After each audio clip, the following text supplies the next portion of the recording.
The beef between the YouTube superstar Jake Paul and the former UFC superstar Nate Diaz goes way back to 2021, after Diaz put out a tweet attacking the ProblemChild after his knockout win against Ben Askren. And following this victory, Jake Paul has gotten a lot of attention, making news in combat sports. Regardless of the fact that he had stood against a YouTuber like himself and an ex-basketballer, Jake Paul has always had this confidence that pushed him to call out professional fighters. Looking at all the people that he had challenged over the years, Jake Paul's confidence has always pushed him towards the MMA fighters, or basically wrestlers and grapplers. Meaning, there hasn't been one time when he went at a professional boxer. And honestly, there hasn't been an obvious reason for that. Although, many may claim that this is because he is aware that he would lose against a professional boxer. That aside, the entire MMA community gave him their full support after his victory against Ben Askren, especially as this was how they expected the fight to end. Many others, however, were convinced that this particular fight was a bad stoppage or simply was scripted. But whatever the case was, Jake Paul has finally fought and won a fight against a former professional fighter.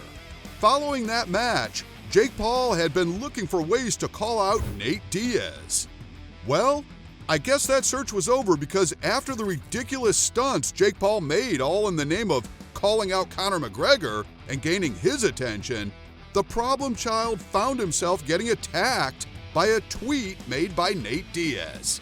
According to the tweet made, Diaz called out Jake Paul, telling him he needed a free ass beating, also adding that the superstar could barely fight, and all he had to say would get him a free ass whooping. Following this, later in April, Jake Paul made a tweet of his own, claiming that he'd knock Diaz out in just 3 rounds. That is some level of confidence, if you ask me. Now, we can say that the few wins Jake Paul had gotten after competing with some of the worst strikers in the history of MMA put him in an insane mood. But something Jake Paul failed to realize is the fact that Nate Diaz is nothing like Ben Askren. The jiu-jitsu black belter is very much capable of knocking him out cold if they were to go up against each other in the boxing ring. Let's take a closer look into it, shall we? While it may sound like we are so quick to downplay all the efforts and accomplishments of the YouTube superstar, it's important that we agree that Nate Diaz has a much higher advantage when compared to Jake Paul, and comparing their experience already proves that point. But to properly determine how this fight will end, we'll judge our characters across 4 categories, from their fighting pedigree, physique, skill, and finally improvisation. And for each of these, we'll be awarding a maximum of 10 points. As usual, the fighter with the higher points wins. Fighting pedigree. On the one hand, you have Nate Diaz, the veteran fighter who, through the years, has been able to gain 32 professional fights under his belt under the nickname the Stockton Slugger. And none of this started in recent times, as the fighter began training in mixed martial arts when he was barely a teenager. And as often as possible, he continues to train with his brother Nick Diaz, the former Strikeforce WEC and IFC welterweight champion. The Stockton Slugger went on to win Season 5 of The Ultimate Fighter, and ever since then, he went on to cross out some of the big names in the UFC off of his list, even ending the 15-fight win streak that Conor McGregor had held on to for so long. Now, putting that record side by side with a 6-win record of Jake Paul, Diaz has already racked himself up some sweet 10 points. Jake gets 5 points. Physique. That aside, we could go on to compare more aspects like their physique.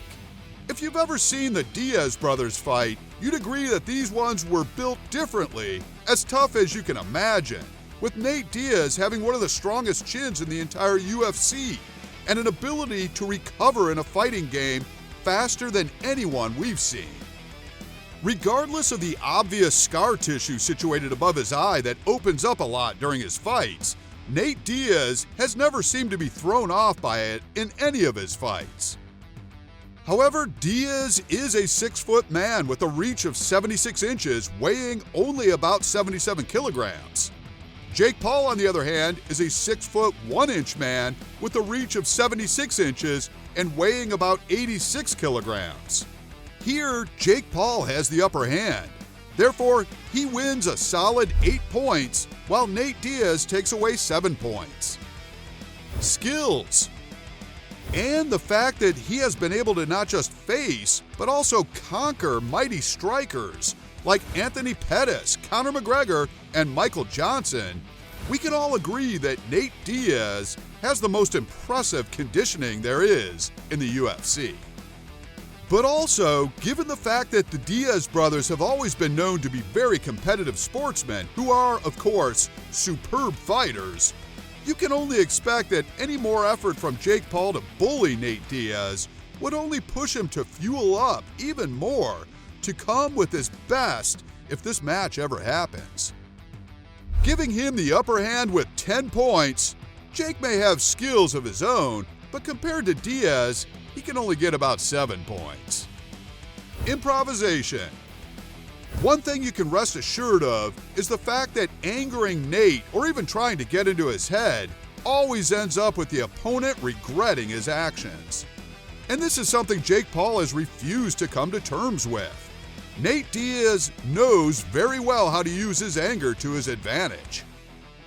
Especially with the fact that if this fight eventually happens, he will have to be in the same boxing ring as the man who is considered number 4 of the most submission wins in the UFC. And many fighters who have gone on head-to-head with him can agree that this man is indeed one intimidating fighter. We all saw it after he fought hard against a prime Michael Johnson, a fighter regarded as one of the best strikers in recent UFC history. And later on, after Nate Diaz fought against Conor McGregor, McGregor stated that Nate was the only fighter that made him feel a punch. On the other hand, we all know that Jake Paul is all about hype, and so while he gets 5 points in this category, his counterpart gets 9 points. The verdict? Looking at all the factors surrounding this match, if it ever happens of course, the only upper hand Jake Paul has against Nate Diaz is the fact that he may be a lot younger, but that doesn't mean anything once they get into the ring. Nate Diaz, in all his years of fighting, has seen more fights than Jake has blown out birthday candles. So if we are being sincere, the veteran has a lot more to lose if this potential match against the YouTube star and amateur fighter doesn't go as planned. And so, while Nate Diaz had made a statement a few months back about being ready to go up against Jake Paul, I honestly doubt that he would want to risk his legacy at all by somehow losing a match against an amateur fighter like Jake Paul. Whether it happens or not, one thing we do know is that it will be huge to finally have Jake Paul stand against such a legend and finally get that ass whooping he always deserved for running his mouth about. All that aside, Nate Diaz wins this fight with 36 points against Jake Paul at 25 points. But what do you think? Do you agree with this verdict? Do let us know your thoughts in the comment section below. Make sure to like, subscribe, and turn on the post notification so you are the first to know when we drop a new video. Thanks for watching. We'll see you next time.